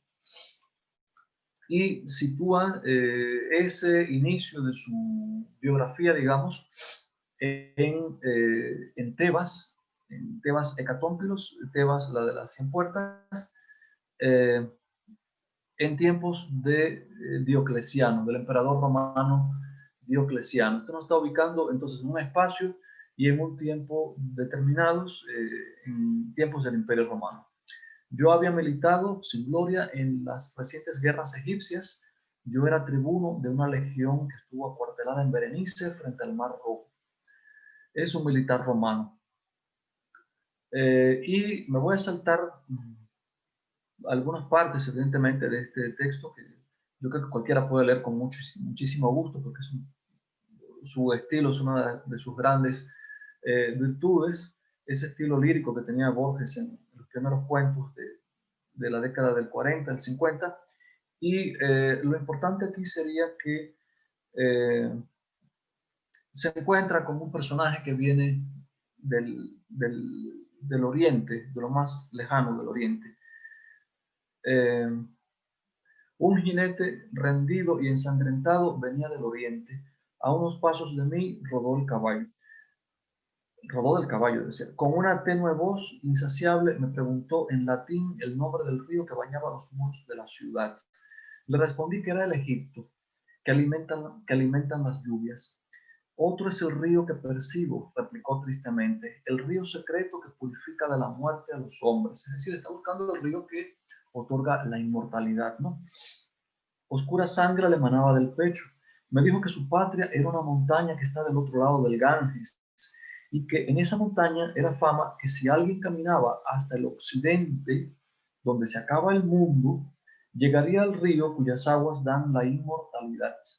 Agregó que en la margen ulterior se eleva la ciudad de los inmortales, rica en baluartes y anfiteatros y templos. Antes de la aurora murió, pero yo determiné descubrir la ciudad y su río. Entonces ahí, digamos, da inicio el viaje de este personaje. Este personaje que desde el punto de vista narratológico, digamos, era un personaje sin un programa narrativo determinado. Él simplemente era un soldado, estaba allí acuartelado cerca del río Nilo y llega otro personaje del oriente, hasta ahí puede terminar su búsqueda porque muere y sin proponérselo le está otorgando una misión, es decir, de alguna manera se convierte en el que le otorga o le permite construirse un programa narrativo a este romano que más adelante va a revelar su nombre y va a dar otros datos de su persona. Este personaje, Marco Flaminio Rufo, tribuno militar de una de las legiones de Roma, emprende entonces el viaje hacia la ciudad de los inmortales. Y aunque está en perfecto español, no tiene ningún nombre en otra lengua. Sin embargo, por referencias que acompañan a esa ciudad de los inmortales, es decir, un tribuno romano, otra época, Tebas, una ciudad de Egipto, podemos empezar a hacer la búsqueda, ¿no? ¿Qué relación guarda esto con el mito? Porque podemos decirlo así, es parte de un mito, de toda una narración que remite hacia el occidente del mundo conocido por griegos y romanos, la existencia de un espacio donde los individuos, ciertos individuos, no todos, ya saben que el paraíso es selectivo en todas partes, pueden pasar el resto de sus días, que pueden ser muchos, puesto que son inmortales. Entonces, haciendo búsquedas, uno puede pasar horas y horas en los diccionarios y me temo que va a encontrar relativamente poco. Si buscan por Ciudad de los Inmortales, probablemente no encuentren nada. Entonces, otra de las estrategias que uno tiene que aprender a usar cuando quiere encontrar esa información es tener mucha paciencia y auxiliarse en principio de cualquier método para ver qué otras fuentes puede buscar, ¿no? Isla de los Bienaventurados, Islas Afortunadas, Insulae Fortunatae, les dicen en latín, Campos Elíseos o Elíseos, acá por convertirse en español en Campos Elíseos, con E, supongo que por influencia del francés, pero en griego y en la tradición que remite a ellos es Campos Elíseos, con I al final, ¿no? Entonces, por un lado, por el otro, empieza uno a hacer sus búsquedas, a manejar diccionarios, a desesperarse, y puede encontrar, por ejemplo, que en Hesíodo, que siempre es tan socorrido para búsquedas de esta índole, aparece una referencia que puede ser útil. A ver cómo muevo esto para agrandar la imagen, el PowerPoint. En Hesíodo, y en particular en los trabajos y los días, a propósito de Prometeo, podemos encontrar referencias al mito de las edades. Es un mito muy hermoso y que también ha sido objeto de reescrituras, ¿no? Según este mito, en Hesíodo, las edades del hombre son la edad de oro, la edad de plata, la edad de bronce, la edad de los héroes y la edad de hierro. En principio eran estas cuatro que tienen nombres de metales, pero en Hesíodo se incorpora una que es la edad de los héroes. La edad de oro se desarrolla en tiempos de Cronos. Los hombres eran felices, vivían libres de preocupaciones, tenían abundancia de todo tipo y morían como sumidos en un sueño. Después que la tierra sepultó a esa raza, esos hombres se volvieron démones benignos, protectores de los mortales. Pero esa es muy antigua y obviamente terminó. Luego tenemos la edad de plata. Ya es una estirpe creada por los dioses después de la anterior, de la edad de oro, y aquí ya hay violencia. No querían adorar a los dioses y por eso Zeus los hundió en la tierra, donde son mortales bienaventurados y gozan de cierta consideración. Pero ahí tampoco encontramos ese mundo de los bienaventurados, ¿no? En la edad de bronce ya tenemos hombres que no son creados por los dioses, sino nacidos de los fresnos, y son terribles, son vigorosos, profundizan la violencia, puesto que viven en guerra, y habitan casas de bronce. Todos murieron y pasaron en el anonimato al mundo de Hades. Aquí tenemos entonces este submundo, que es el mundo de Hades. Pero en la edad de los héroes, que ya son semidioses y que son más justos y virtuosos, y que precedieron en el tiempo a la generación de Hesíodo, tenemos que entonces, al morir, Zeus les ha concedido a estos héroes eh, habitar en la isla de los bienaventurados, que dice Hesíodo, está junto al océano, bajo el reinado de Cronos. Y también hay que tratar de imaginarse cuál es la noción que tienen del océano los individuos en la época de Hesíodo. No podemos imaginar que es esa masa de agua en un planeta redondo que tenemos ahora, ¿no? Las concepciones de la geografía y de qué significaba el océano, incluso un río para muchos de ellos, se han modificado con el tiempo. En fin, la última de las edades es la edad de hierro y es en la que vive el autor. Es una edad de miseria y de fatigas, de injusticias y de envidia. Parece que no ha terminado esa edad, porque después de ella no se dice nada, ¿no? Ovidio también nos habla del mito de las edades en Metamorfosis y no aporta algo en particular a este asunto de la isla de los bienaventurados, ¿no?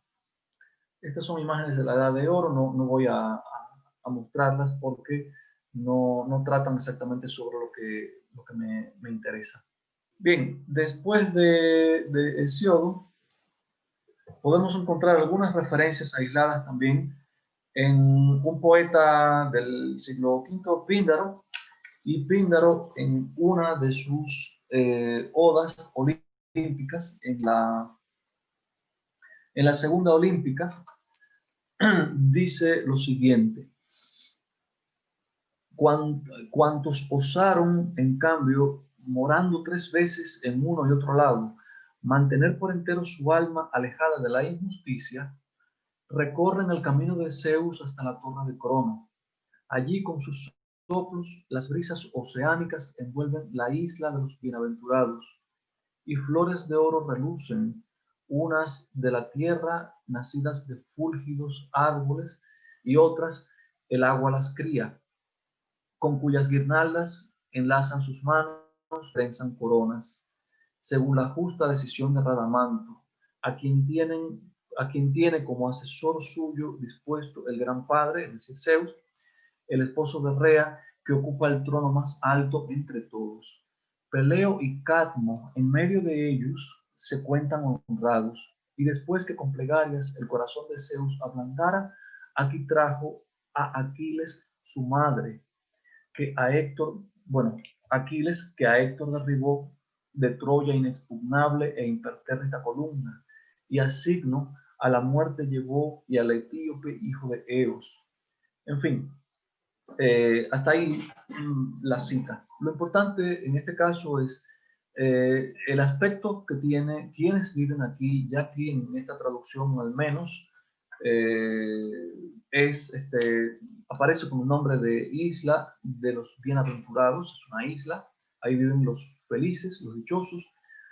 ¿Cómo viven? ¿En qué ambiente de relajamiento, de dulzura? Este reino está bajo el poder de Radamanto por orden de Zeus, y ahí hay héroes, ¿no?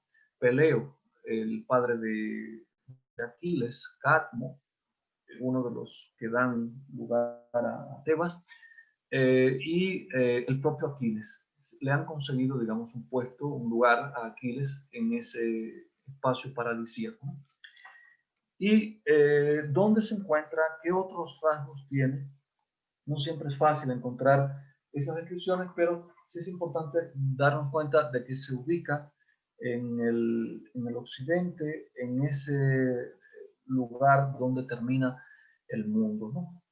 Y entonces podemos regresar al cuento de Borges. En contraposición con estas imágenes que tenemos, vamos a encontrar muchas otras que no podré describir punto por punto porque son muchas, pero el caso es que este personaje dice la ciudad de los inmortales, ¿no? Interrogados por el verdugo, algunos prisioneros mauritanos confirmaron la relación del viajero. Alguien recordó la llanura elísea, es decir, los campos elíseos, en el término de la tierra, y este sería otro elemento importante para hacer la búsqueda, ¿no? Donde la vida de los hombres es perdurable. Alguien, las cumbres donde nace el Pactolo, cuyos moradores viven un siglo. En Roma conversé con filósofos que sintieron que dilatar la vida de los hombres era dilatar su agonía y multiplicar el número de sus muertes. Ignoro si creí alguna vez en la ciudad de los inmortales. Pienso que entonces me bastó la tarea de buscarla. Flavio, procónsul de Getulia, me entregó 200 soldados para la empresa. También recluté mercenarios que se dijeron conocedores de los caminos y que fueron los primeros en desertar. Los hechos ulteriores han deformado hasta lo inextricable el recuerdo de nuestras primeras jornadas. Partimos de Arsinoe y entramos en el abrasado desierto, es decir, está en Egipto, en Tebas, y si va hacia el occidente podemos imaginar que está cruzando el desierto del Sahara, ¿no? Atravesamos el país de los trogloditas que devoran serpientes, etc. Fatigamos otros desiertos donde es negra la arena, donde el viajero debe usurpar las horas de la noche, pues el fervor del día es intolerable. Están cruzando el desierto, es un espacio, como se supone, difícil de día, difícil de noche. De lejos divisé la montaña que dio nombre al océano. En sus laderas crece el euforbio que anula los venenos. En la cumbre habitan los sátiros, nación de hombres ferales y rústicos inclinados a la lujuria. Proseguimos la marcha, pues hubiera sido una afrenta retroceder. En fin, enfrentan otras dificultades. Buena parte de sus hombres muere, otros huyen y poco a poco sigue este hombre atravesando territorios inhóspitos en busca de esa ciudad de los inmortales.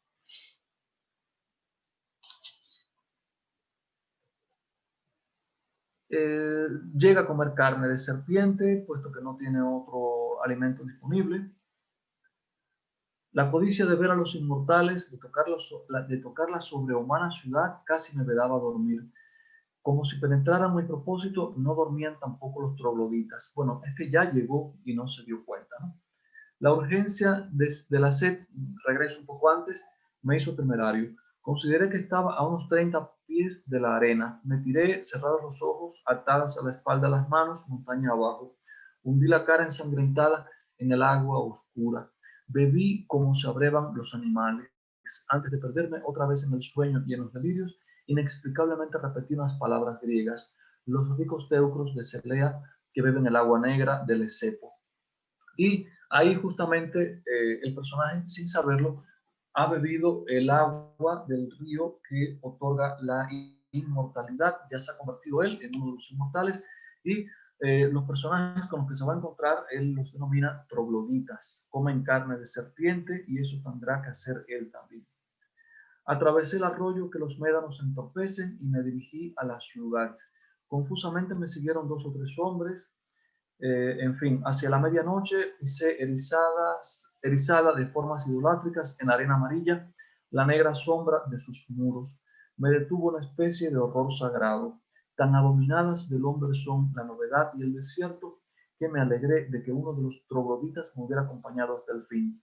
Cerré los ojos y aguardé sin dormir que relumbrara el día.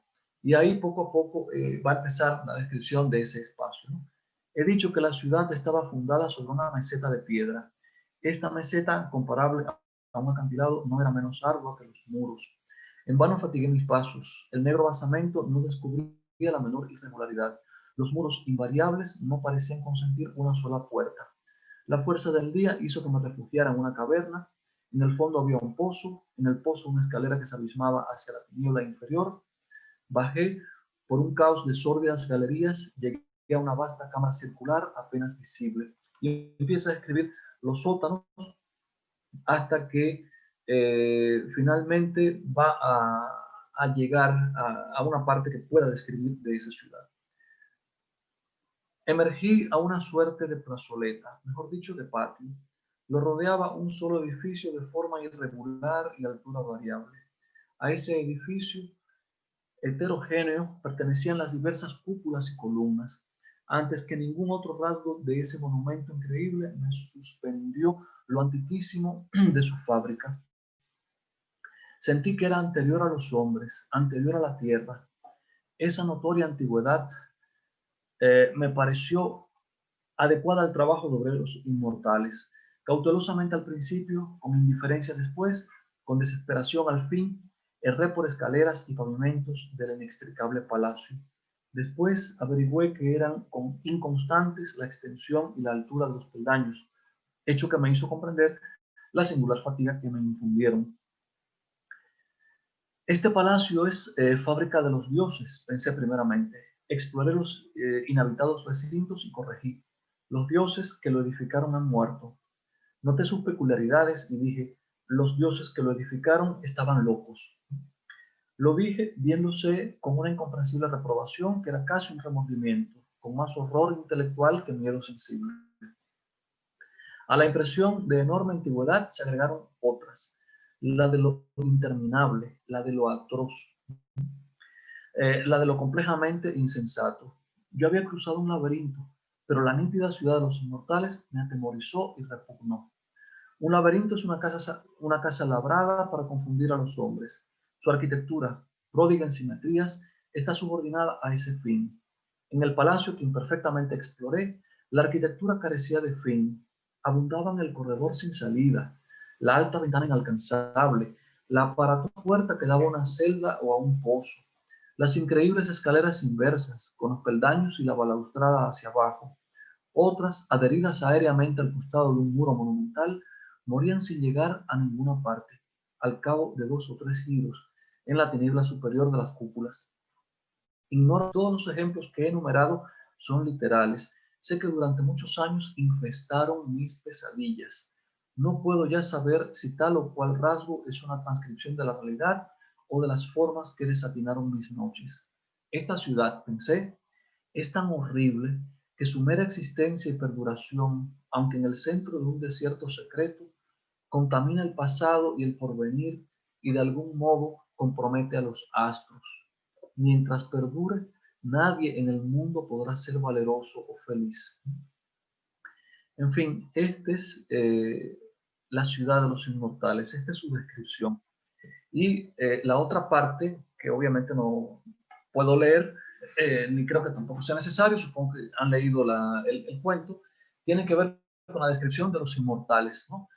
A mí me parece tremendamente emocionante en todos los sentidos que ese troglodita que ha estado siguiendo al protagonista, al legionario romano, que no es capaz de articular una palabra, que olvidó la palabra, que no habla, que come carne de serpientes, que es un ser totalmente degradado, digno de la lástima del legionario romano, cuando poco a poco empieza a recuperar la memoria y experimenta, digamos, el placer de alguna manera de la lluvia sobre su piel, resulta ser nada más y nada menos que Homero, el gran Homero, el que creó tantas palabras como ningún griego hubiera podido reproducir de memoria, a pesar de lo mucho que recordaban la Ilíada y la Odisea, ¿no? Pues ese hombre, precisamente, es un inmortal, ahí está él junto con otros inmortales, pero solo él es nombrado, y él ha olvidado la palabra, y lo primero que dice es algo así como que es un perro.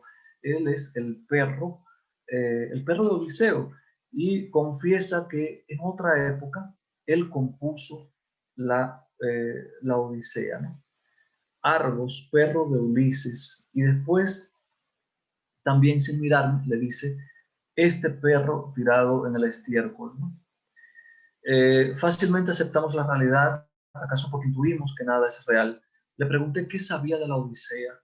La práctica del griego le era penosa. Tuve que repetir la pregunta.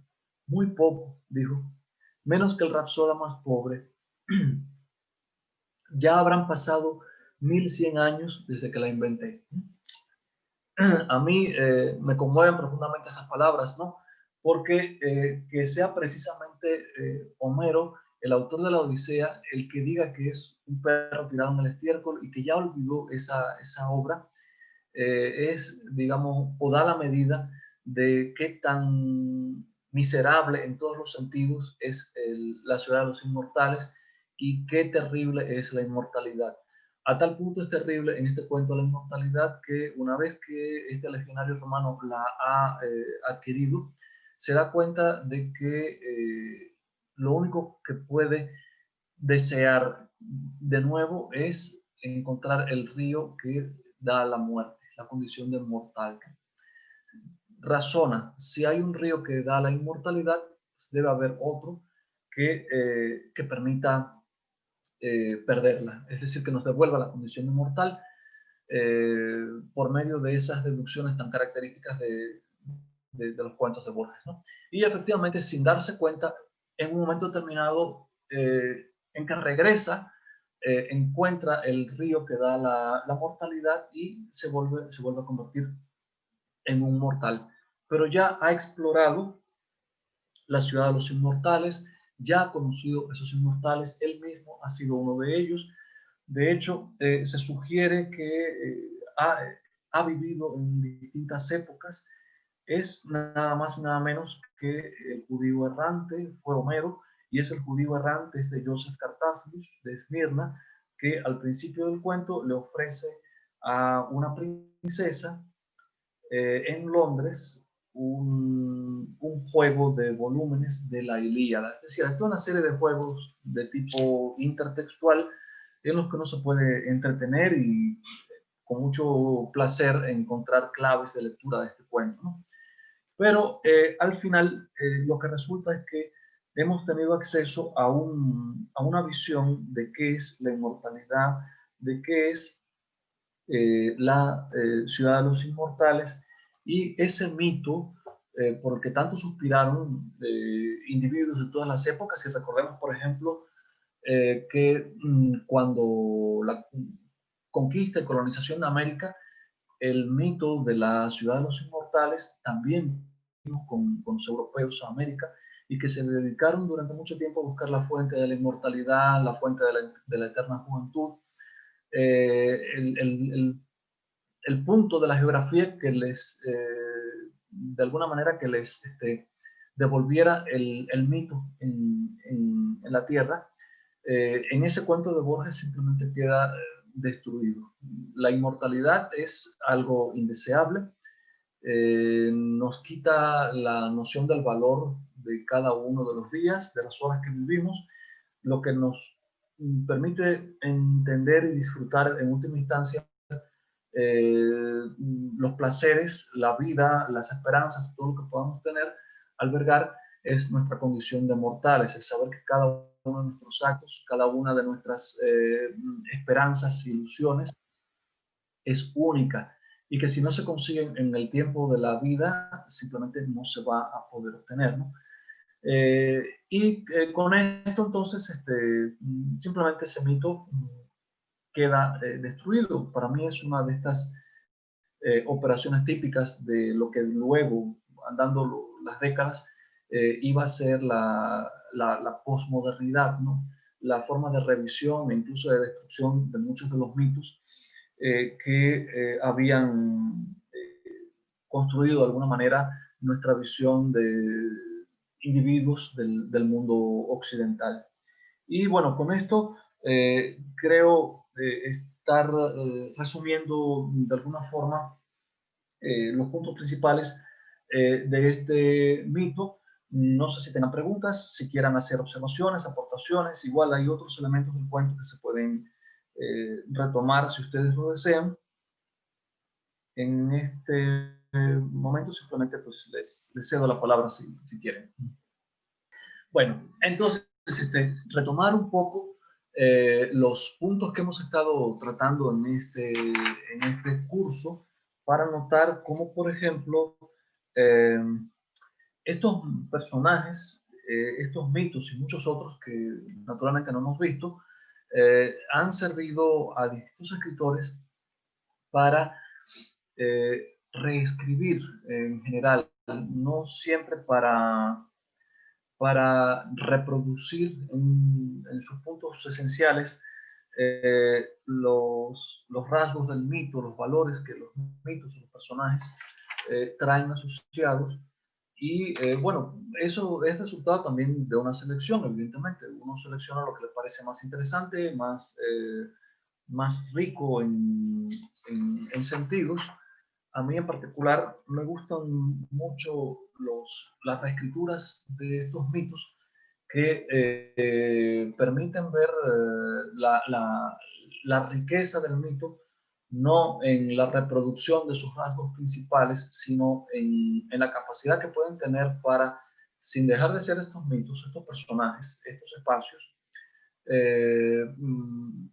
permitirle a un escritor, a un pintor, a un dramaturgo, decir cosas que se corresponden con su pensamiento, con sus ideas, con sus opiniones de individuos que son parte de su época, ¿no? Que les permiten, sin traicionar los rasgos fundamentales de un personaje griego, llegar a mostrarlos en otras aristas, con otros rasgos de personalidad, es decir, cómo se mueven en ese ámbito o en ese rango que les permite la flexibilidad del mito, desde la modificación de un simple rasgo, uno solo a veces, hasta la reescritura casi total de un mito, ¿no? Como por ejemplo en el caso de la isla de los bienaventurados, de la que Borges nos da esta imagen terrible, uno puede llevarse quizá la peor opinión, ¿no? Entender que ese mito que para otros y en otra época resultó un deseo, para un hombre del siglo XX puede significar simplemente la negación de ese deseo. Pero el texto, la obra artística, literaria, que construye esta nueva versión del mito, sigue siendo una obra enormemente disfrutable, y uno puede increíblemente sentir el placer de de releer una y otra vez esa versión del mito, aun cuando ya no quede prácticamente nada en pie de lo que significó para los griegos y romanos encontrar la ciudad de los inmortales, ¿no? Es decir, la capacidad que tiene la literatura para seguir explotando de alguna manera la belleza de esa construcción mítica, ¿no? O cómo se pueden apoyar en discursos aparentemente cerrados, estereotipados, que constan de muy pocas partes, como puede ser el mito de Ifigenia, por ejemplo, o la propia Medea, que por más que uno trate de encontrarle demasiados rasgos en Eurípides, se reduce a muy pocos.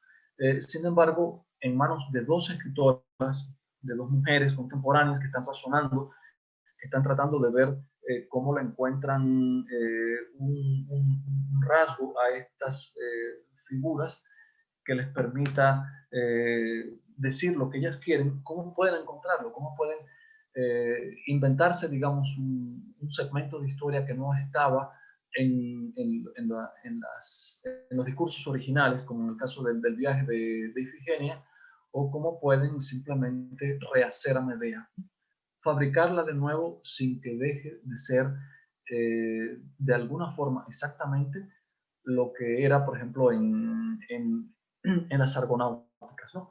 La capacidad que por una parte tiene el mito de ser flexible, pero también la que le encuentran escritores creativos para decir lo que quieren, apoyándose por una parte en el prestigio de estas construcciones míticas, pero también en la capacidad que tienen para permitir decir cosas que a veces es difícil decir o que no se quieren decir de manera directa.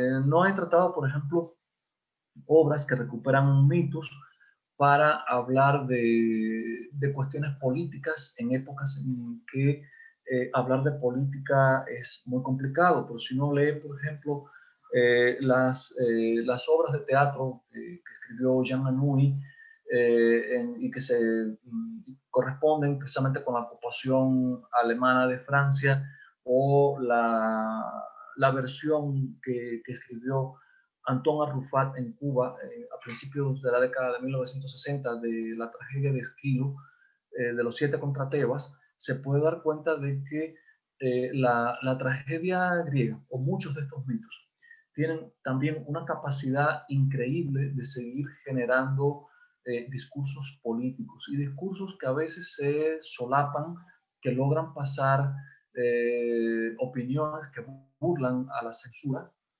pero que en otros casos producen verdaderos incendios, como fue el caso de la obra de teatro de Antón Arrufat, Los 7 contra Tebas, que, en fin, fue parte de una polémica política en la década de los 60 en Cuba, que tuvo consecuencias muy profundas realmente para las relaciones entre la intelectualidad cubana, latinoamericana, europea, que tantas ilusiones se había hecho con las relaciones entre el intelectual y el poder en el contexto de la Revolución Cubana. Es decir, hay toda una serie de construcciones míticas que también permiten seguir hablando de política y hacerlo en términos muy agudos, muy inquisitivos, ¿no? En fin, el mito tiene una capacidad muy grande para seguir comunicándonos sentidos, ideas, incentivando polémicas, y por eso creo yo que explorarlos, seguir la huella a veces de una personalidad mítica a lo largo de una serie de obras, puede permitirnos descubrir cosas que en las versiones originales no estaban, ¿no? Y eso es una de las razones por las que creo que vale la pena estudiarlo, y es a donde finalmente queríamos llegar con este recorrido, ¿no? Sí, doctor, pregunta Eduardo Pérez, si hay alguna referencia literaria contemporánea al mito de Ceres y Perséfone. Ceres y Perséfone. Ceres y Perséfone. Perséfone. Sí. La verdad no tengo ninguna así ahora a la mano, pero hay obras como la tradición clásica de Gilbert Heihet, donde se pueden encontrar muchísimas referencias, y seguramente si hay alguna interesante la pueden encontrar ahí. También hay obras más recientes, sobre todo se han publicado en España. Si quiere me puede escribir y le comparto referencias bibliográficas, o incluso un PDF que tengo, libros en PDF, donde se retoman estos elementos de tradición un poco al estilo de Gilbert Heihet, que nos ofrece muchas obras donde podemos encontrar referencias a mitos que nos interesen. Pero en este momento así, de pronto, no se me ocurre ninguna. Y hay una pregunta que nos llegó por Facebook, donde nos preguntan qué tanto, respecto a Medea, el tema anterior, qué tanto influyó Afrodita en el enamoramiento de Medea a Jasón. Pues la verdad no creo que mucho. Si consideramos que Medea pues tenía sus propias artes para lograr seducir a Jasón, tenía ese conocimiento de la magia que le podía dar a Jasón lo que exactamente él quería en ese momento, que era una ayuda mágica. Aunque su enamoramiento fue total, ¿no? Es decir, fue una pasión como una pasión de estas que dominan la voluntad, digamos. Sí, exactamente. Y este mismo preguntan, ¿qué tan pertinente es hacer un análisis con perspectiva feminista sobre los mitos griegos? Me parece que usted ya ha hablado de unas reescrituras, ¿no? Reescrituras contemporáneas que son feministas, ¿no? ¿Qué opina usted? Sí, exacto. Yo pienso que depende también de quién escribe el texto, de qué ideas se puedan encontrar en otros lugares. Si se trata, por ejemplo, de una escritora como Aline Peterson, que dice abiertamente que es feminista, pues supongo que se justifica plenamente, ¿no? Si se trata de una obra escrita por un hombre, habría que tener mucho más cuidado, porque no creo que a muchas feministas les haga ninguna gracia que se diga que un escritor hombre adopta una perspectiva feminista, ¿no? Yo creo que en todo caso ahí sí habría que adoptar una postura sociológica, contextualista, culturalista. Hay que ver quién escribe el texto, qué sujeto hay detrás de ese texto, qué ideas acerca de la mujer, del género, existen en ese texto para evitar, digamos, un desenfoque, ¿no? Y a la larga también una lectura que no va a recibir ninguna aceptación de parte del público al que supuestamente podría interesarle, ¿no? Gracias, doctor. Me parece que con eso también responde a Luis Def, que preguntaba sobre si se corría el riesgo de ser anacrónico al hacer interpretaciones, digamos, con posturas ideológicas como el feminismo, dice él, ¿no? Sí, bueno, pero sobre eso yo quisiera hacer una aclaración. Las lecturas de género que yo hice, o desde perspectiva más o menos de género, porque tampoco soy crítico feminista, las hice de las obras contemporáneas, en particular de La noche de las hormigas y de La Medea de Christa Wolf. no se me ocurriría hacer una lectura feminista de la tragedia de Eurípides, de la Medea de Eurípides, ¿no?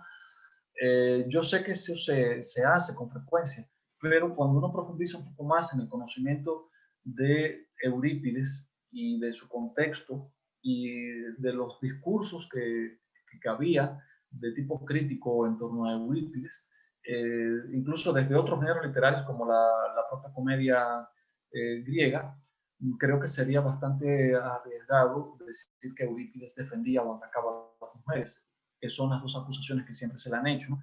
Yo en mi discurso nada más me refería, digamos, posiciones de género, tratando sobre estas dos novelas contemporáneas, escritas por sujetos mujeres, dos escritoras, que en ambos casos son autoras de otras obras centradas en personajes mujeres y que han hecho declaraciones a favor de las posturas de género, ¿no?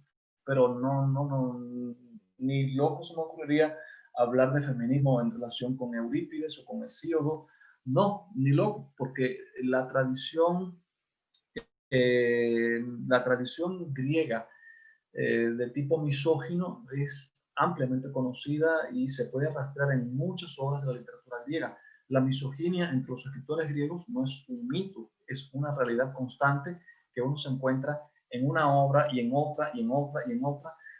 Para muchos escritores griegos y romanos también, la mujer es simplemente una desgracia con la que hay que cargar, hay que alimentarla. Entonces, ese tipo de discurso yo creo que haría más que indeseable cualquier posición de género a favor de la mujer en todo caso, sino para marcar el rechazo, la misoginia, ¿no? Pregunta Mare Valdés si conoce usted el Orfeo de Marta Rivapalacio. No, lamentablemente no. Sí.